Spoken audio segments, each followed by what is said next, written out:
Ndabaramukije cyane muri kumwe na Manuel.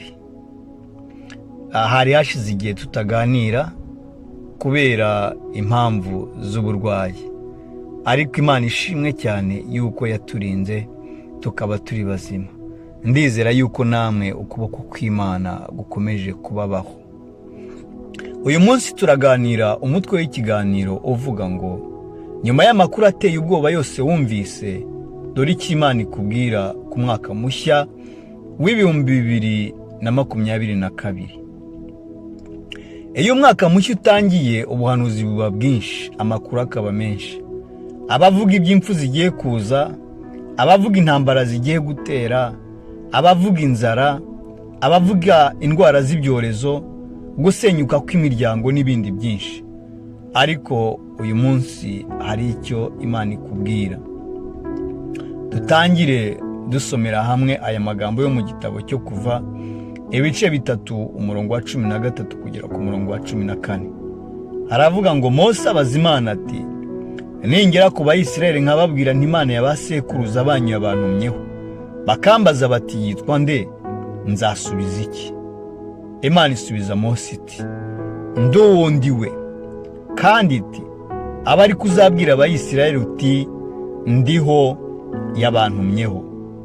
Ni amagambo yo mu gitabo cyo Kuva ibice 3 umurongo 13 kugera kuri 14. Kino gihe Mose yagiye kubona, abona igihuru cyaka, akabona umuriro, ariko akabona igihuru ntigikongoka. Acyegereye asanga aravugira mu ijwi ridashobora kwirengagizwa. Icyo yari amaze kubwirwa gusa nuko aho yarari harahera. Nuko atega amatwi yumva iby'Imana yamubwiye byose. Maze amaze kumva neza, nayo agira icyo ayibariza, agira icyo ayibwira. Aravuga ati, ibyo umbwiye byose nabyumvise. Atari ko se banyakubahwa, nindamuka ngezaho muntumye bakambaza uwantumye, nzababwira iki? Nzababwira ko ari nde wantumye. Uwiteka arabizi ko n'ubundi nubwo yababwira bashobora kutamumenya.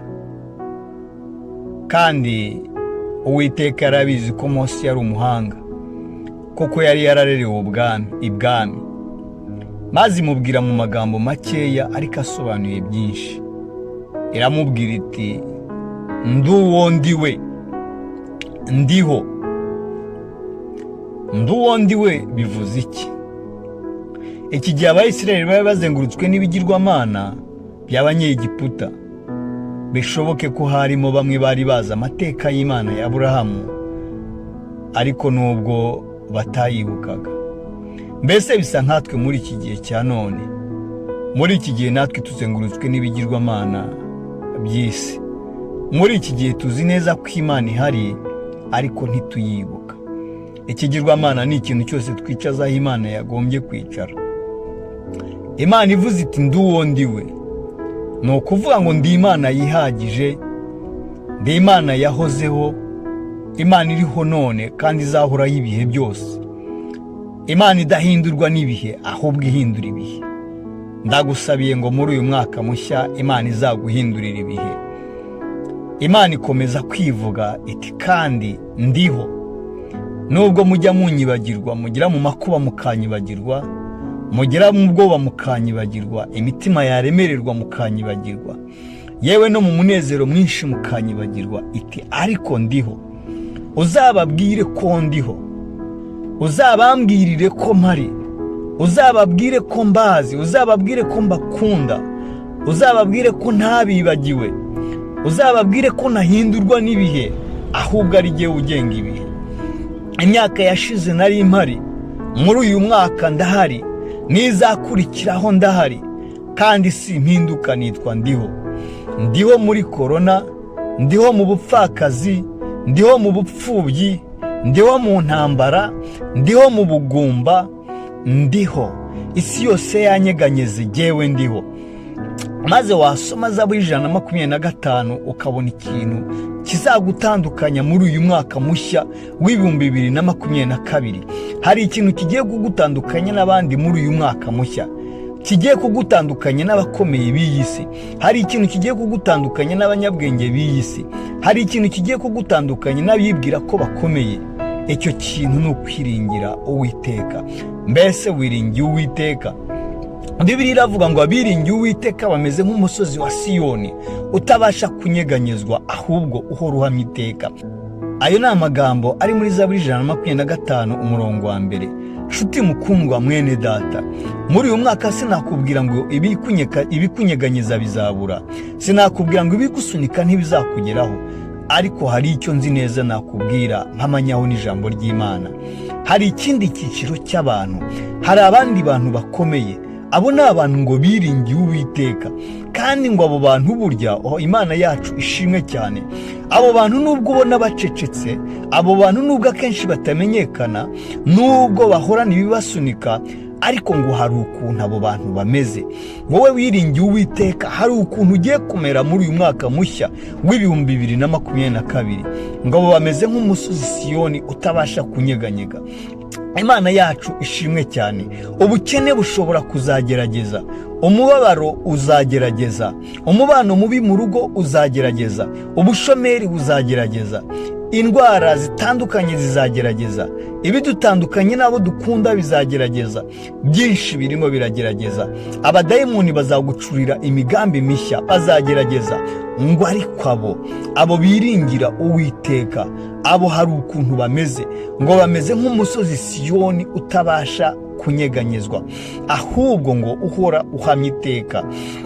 Uyu musozi ntabwo uhamye ejo hashize gusa, ntabwo ari none uhamye gusa, ntabwo ari ejo hazaza uzaba uhamye gusa, ahubwo ngo uhora uhamye iteka ryose.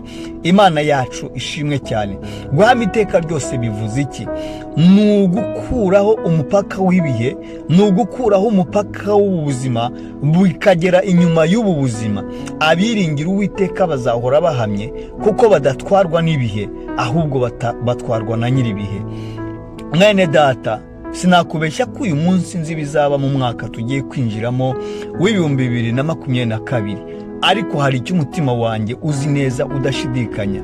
Nzi yuko wavuze ngo baho, akakwemerera gukandagira muri uyu mwaka mushya w'2022. yaguteguriye n'uko uzawubamo. Yitwa Ndiho, ntagengwa n'ibihe, niwe nyir'ibihe. Uyu munsi arambwira ngo nkubwire ngo umutabazi azagutabara, akwereka ibikomeye biruhije wowe utamenya. Yeremiya 33 umurongo wa 3. Reka nkubwire ibanga ryo mu mutima w'Imana kuri wowe. Imana iragutekereza cyane buri munsi kandi buri gihe. ngo erega nzi ibyo nibwira nzabagirira, ni amahoro si ibibi, kugira ngo mbaremo umutima w'ibyo muzabona hanyuma, niko Uwiteka avuga. Yeremiya 29 umurongo wa 11. Abiringira Uwiteka ntabwo bakangwa n'ibihe, koko yitwa Ndiho, ntahinduka kandi ntahindurwa n'ibihe. Niyo mpamvu kumwiringira kwawe ari byo bizagena ubudahangarwa uzagira muri uyu mwaka mushya w'2022. ngo bamwe biringira amagare, abandi biringira amafarashi, ariko twebweho tuzavuga izina ry'Uwiteka Imana yacu. Ayo ni amagambo ari muri Zaburi ya 20 umurongo wa 8. Kwiringira amagare ni ukwiringira ibikwereka ko ufite ubushobozi bwo kugera aho ushaka kandi vuba, ukagera ku byo ushaka. Kwiringira amafarashi ni ukwiringira imbaraga ufite zo kwirinda no gutinywa n'abandi, ariko abiringira Uwiteka ibyo si byo babona. Muri byose babona urukundo rw'Imana, bakabona imbaraga z'Imana, bakaba ari byo bavuga. Umwanditsi wa Zaburi ngo ariko twebweho tuzavuga Uwiteka Imana yacu, tuzavuga Uwiteka Imana yacu. Imana ishimwe cyane. Niwiringira Uwiteka uzaba umeze nk'umusozi Siyoni, naho wanyeganyezwa ariko ntuzanyeganyega. Murakoze cyane nshuti z'Imana kandi nshuti zanjye, mbifurije kumera nk'umusozi Siyoni utabasha kunyeganyega iteka muri uyu mwaka mushya w'2022. Murakoze cyane. Imana izabarinde, Imana izabaha umugisha, kandi ukuboko kwiza kw'Imana kuzahore kuri mwebwe iteka ryose. Mana nziza, Mana y'urukundo, Mana igira ubuntu, turagushimye, tugushimiye kurinda kwawe kwiza, tugushimiye ko wabanye natwe, kandi tugushimiye yuko ugiye kubana natwe. Ntabwo ujya uhinduka, uko wari uri kera ni kuri, kandi data niko uzahora ibihe byose. Uri Imana idahindurwa n'ibihe, uri Imana ikomeye, uri Imana yo kwizerwa, uri Imana yo kwiringirwa. Data mwiza, turagushimiye ko udukunda, kandi tugushimiye ko urukundo rwawe ruri kuri twebwe. Tugushimiye ko kugira neza kwawe ukwerekeje kuri twebwe mu mwaka w'2022. Mana, urakoze cyane. Habwa icyubahiro muri byose, habwa icyubahiro mu byo tuvuga, habwa icyubahiro mu byo dukora, uhabwa icyubahiro mu byo dutekereza. Urakoze Mana, turagushimye mu izina rya Yesu Kristo. Amen.